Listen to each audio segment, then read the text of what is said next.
Your voice, your opinion, your community. Fact TV, free speech, protected.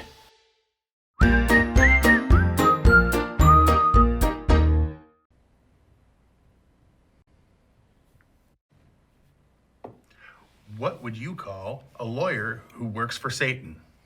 What do you call 1,000 lawyers at the bottom of the ocean? And how can you tell it's freezing outside? All this and more on Gory Storytime. Warning. Gory Storytime is a horror movie review show by a son and his dad who thought that letting his 5-year-old watch scary movies was acceptable. If you are offended by horror or talk about blood and gore by a child, or if you don't want horror movies from the 60s through today spoiled, then there is a remote stuck in your couch cushion next to potato chip crumbs. Use it. And of course, parental discretion is advised. Why? You didn't use any. Shut up and start the show.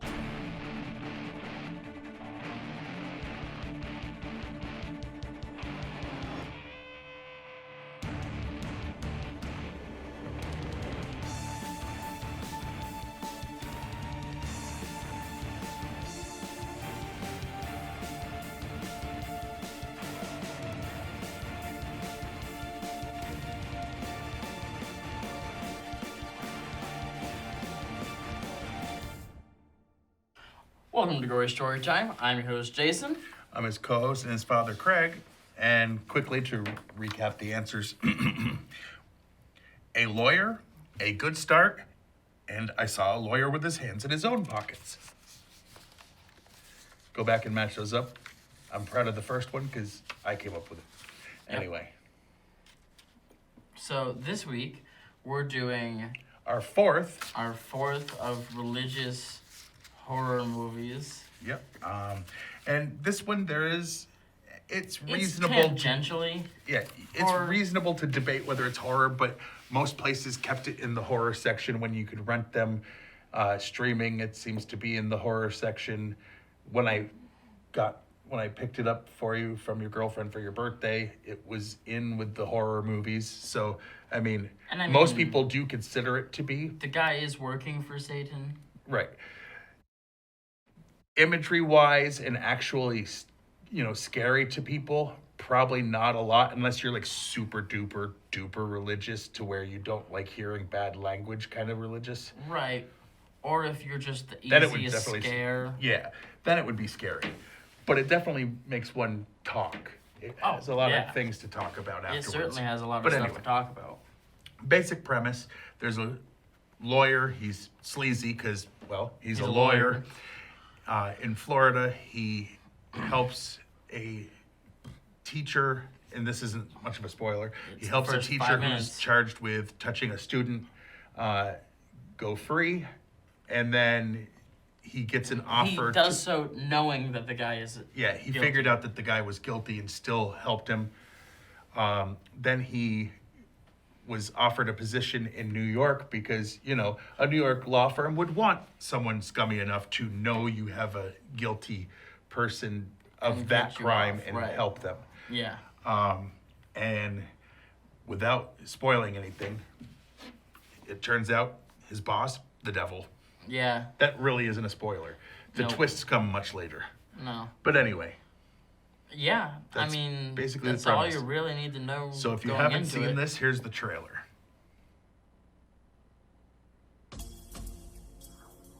A young attorney has the chance of a lifetime. Milton Chadwick Waters. We want you to come to New York. All expenses, first class, travel and lodging, you and your wife. Oh my God. He will enter a place of wealth and ambition. We've got 40 partners vested at the moment. In addition to our corporate clients, we're currently representing about 25 foreign countries. He's got you scheduled for 15 minutes, so make the most of it. John Milton. Kevin Lomax. Well, what's that like? One day you're putting them away, next day you're setting them free. Takes a little getting used to. Pays better, though, doesn't it? Welcome to Babylon, Ma. Speak of the devil. A world of power and seduction, Who's that with the senator? controlled by one man. I swear he can hear us. Hell, he can smell us. He will make your dreams come true. You want to come upstairs and... Now? He will grant your fondest wish. I'm just warming my hands on your talent. You know what I see? I see the future of this law firm. He knows your greatest fear. Milton is into everything. Arms brokering, chemical weapons, toxic waste, money laundering for the Eastern Bloc. I mean, it goes on and on. I don't like it here, Kevin. And he knows the price of your soul. Let's make a baby.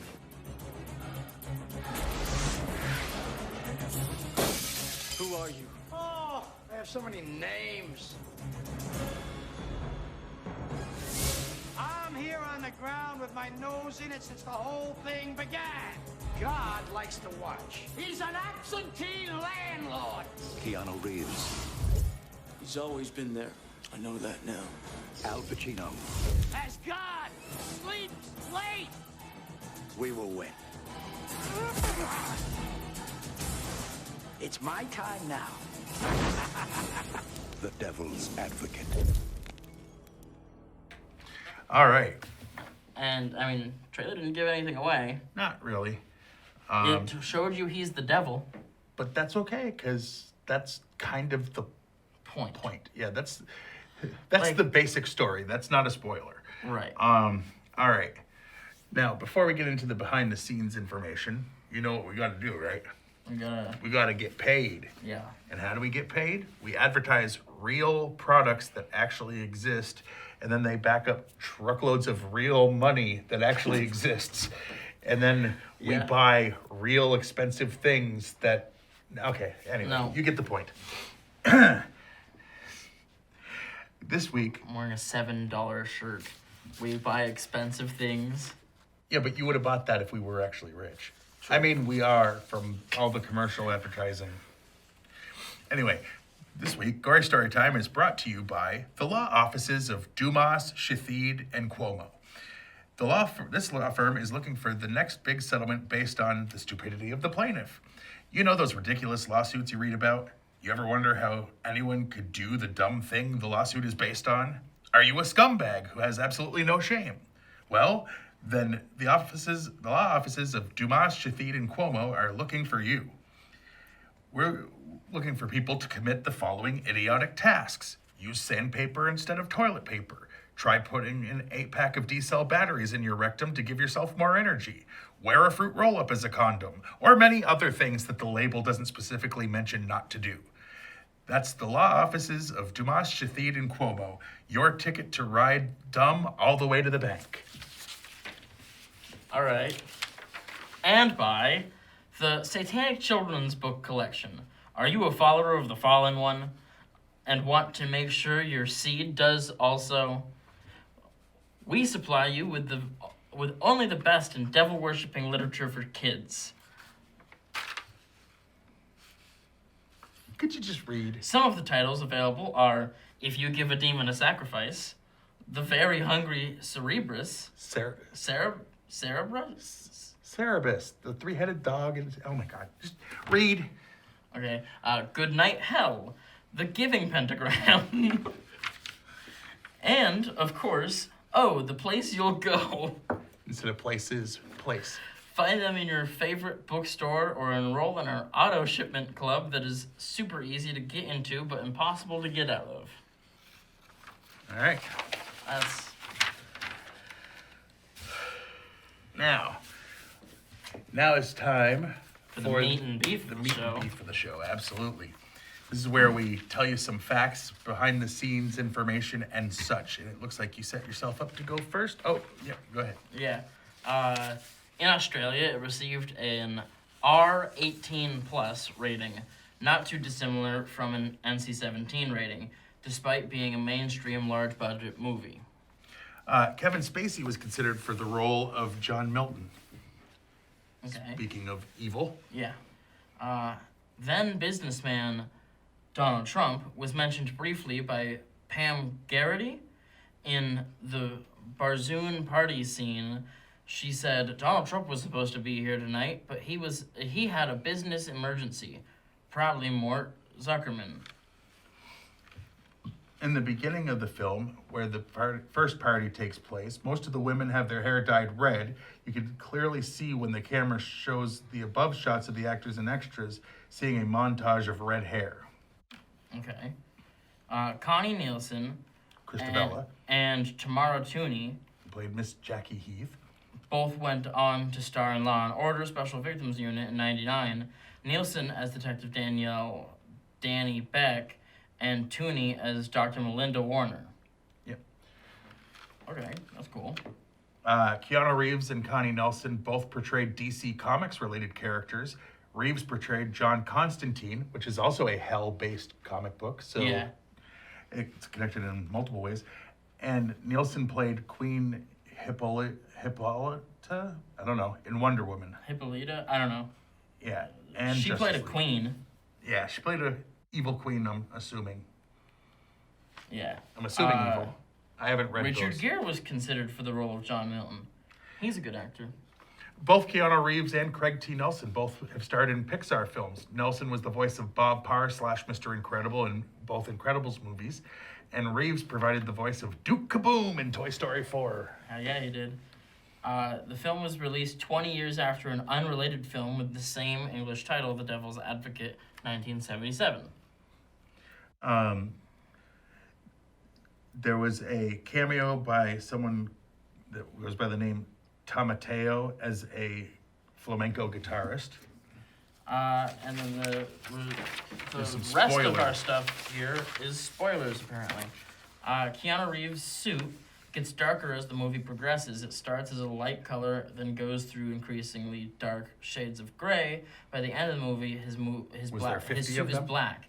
This is Shades of indicative of his character's decreasing morality throughout the movie. No, he decreasing starts- morality. he He didn't starts have by- morality by the Yeah. beginning. Winning was more important to him.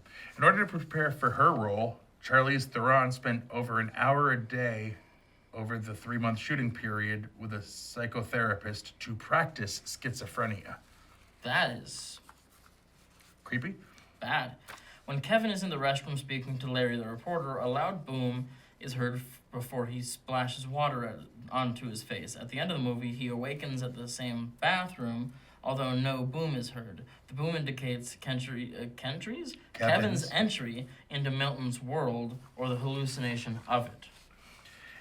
Each time Marianne, Charlize Theron, tries a different color of green on the walls, only to be discouraged by her friend Jackie, Jackie is wearing some article of clothing or jewelry the exact same shade of green. Yes. Well, she even pointed it out, though. Yeah. She was like, green is good to wear, but it's not good for the walls or whatever. Yeah. John Milton's plan to set up Kevin with his... I don't like that one because it's going to give away something kind of important. Yeah. His plan to set up Kevin with another woman that's not his wife. Yeah. When he talks Marianne, his wife, into changing her hairstyle to one that he found attractive. Come on. He knew this would cause Kevin to start losing interest in his wife sexually and become more focused on his work, and at the same time notice another woman wearing a similar hairstyle. There we go. There it is. It is said that demons in paranormal haunting cases tend to knock on surfaces 3 times each as a way to mock the Holy Trinity. John Milton, aka Satan, throughout the movie, has a habit of laughing 3 times each. John Milton, aka Satan, is always taking the subway when he moves around the city, hinting at his underworld connections, both literally and figuratively, as he also turns out to be the mastermind of a worldwide crime syndicate. He also strews the film's dialogue with remarks that sound mundane in context, are shown to be allusions to his past as the rebellious angel Lucifer and his being cast out of heaven by God. Underestimated from day one, and you think I never lost before? Are just some of the examples, yeah. A lot of the stuff, if you know who he is when he's saying it, it's like, oh, well. John Milton is also heard and shown speaking several different languages to show that Satan would know no boundaries. Also, a figure of ultimate evil is common in all religions worldwide.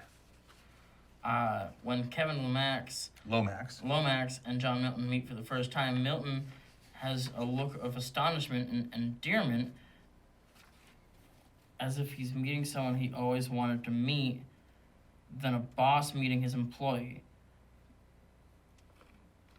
Yes. I see why you didn't finish that one. In the book, Kevin's last name is Taylor. In the movie, it's Lomax. Also in the book, Kevin and John have a different twist than the movie. Yeah. Marianne Lomax spends... No, that's me. Okay. Marianne Lomax spends 30% of the film either in a nightgown or in her underwear or nude. Okay. And that's Charlize Theron. So the fact that they were like, hey, can you be either naked or almost naked for 30% of the movie, definitely was nice of them. Near the end of the movie, Keanu Reeves appears to be walking down a totally empty East 57th Street without cars or people. This scene was the victim of a certain polemic due to Open Your Eyes in 1997, where the main actor appears in a too empty Madrid's Gran Via, creating doubt about which of the two scenes were copied or plagiarized from the other. So basically, this other movie had a very similar scene, came out at the same time, and it seemed like one of them stole from the other. But if this one was based on a book, they should see if that was in the book. Right, yeah. If this was something in the... Oh, and... We don't usually do this, even though we should. The body count of this movie is 6. Which is more than some horror movies we have called outright horror movies. I mean, Nightmare but Elm Street had 4. It's also 0. I'm not going to explain that. Sure. I mean, it said it. I know.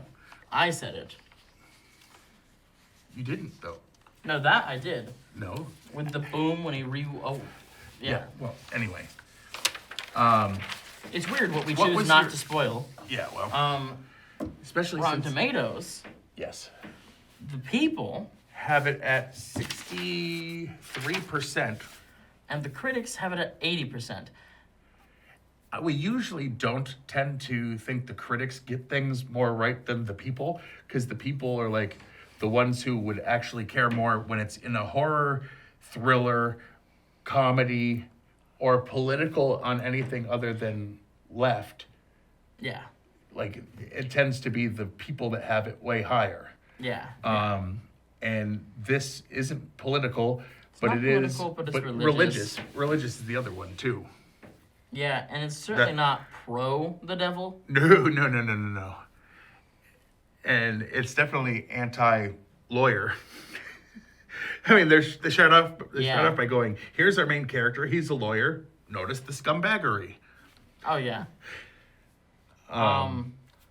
So, my favorite scene? Yeah, or do you want to start with least favorite?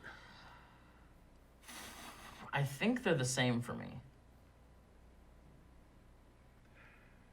You make no sense. Oh. Just come on. Okay, let's start with the least favorite. Okay, My least favorite is that opening scene.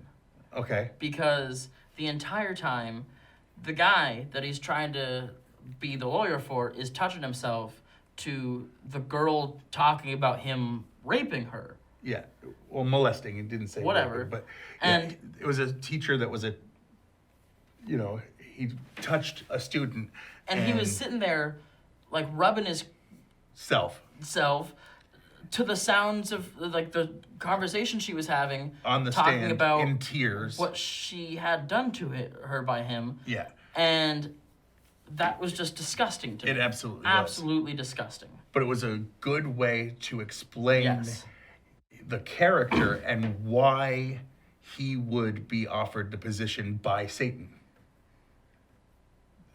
Again, the scumbagger. So what is your least favorite? My least favorite? Boy, it was the fact that, I mean, that's pretty bad, but just to have something different to mention, I'm going to go with the fact that his boss, Satan, kept trying to get him to cheat on his wife. Yeah. And who with it isn't even important. It doesn't matter who. He keeps trying to have him cheat on his wife. Yeah. Which is disgusting. Yeah. But it's Satan. Yeah. So do you expect better? He very clearly was like, hey, want to come up to, the penthouse apartment? And he's got like 2 women that are kissing each other and stuff. He's like, come on. And he's like, nah, I got to kind of hang with the wife. Nah. Which was the right decision, by the way. Oh, yeah. What was your favorite scene? Well, my favorite scene is that beginning scene because it really sets up Kevin. It does. Like, I hate that guy. I even hate Kevin, but I hate it and I love it at the same time because it gives it the perfect first impression to the audience for what to expect from Kevin in the following 2 hours. Up to the very end when... Up until the last 10 minutes. One of the things he does near the end, you're like, okay, you know what? You may end up not hating him as much. Which is messed up. Yeah. To think what he had to do for that to be the revelation. In that beginning scene, he did actually, He asked for a break. Battled. He asked for a break. He battled with his conscience before continuing. He asked for a break, and when he walked out in the hall, the guy was like, hey, what are you doing? That's like, you got to get in there and protect me. And he's like, to protect you, you need to walk away. Yeah, like, I will punch you. Leave me alone. Right. My favorite scene? Yeah. Boy, I'm just going to have to say it was probably the acting of the mother in the scene where she sees the boss on the elevator in the building or whatever. And Yeah. Like, her acting, considering everything we know after that scene, was amazing. It was dead on for her character. 100%. It was dead on for the situation. Yes. And I'm saying it to not give it away. I guess all I have to say more on this is if you get the chance, go watch this movie. We went out of our way not to spoil a lot. Big things. Yeah. And we highly recommend it. It's a great movie. Yeah, it is phenomenal. Okay. And it caused you and your girlfriend to talk for hours about the stuff like, there's in still the conversation I want to have about this. Yeah. And it's been a week. But anywho, and I saw it when it came out. The acting is great. But instead of going too long, why don't we throw it to all that interesting stuff that's... Nope. What? You know that we rate the movie first. Oh, yeah, I'm sorry. My bad. So, on a scale of 1 to 10, would you rate this? I'm going 9. Yeah, I'm going to go... Not as a horror movie, but as a movie in general. I'm going to go 9.5 because there's... It's not perfect, but my gosh, it's great. Like, there's not really much to not like about it. Unless you don't like the topic of Satan actually existing and confronting that part. And usually, I can see people having a hard time with it. Even there, it's anti-Satan. Oh, absolutely. It's very anti-Satan. So, yeah, now... It clearly shows you who the bad people are. Oh, yeah. But anyway. So now we can go and do all that stuff. There it is. Yeah. You can watch this show on Fact TV channel 1076, Thursdays at 8:30 p.m. and Fridays at 7 p.m.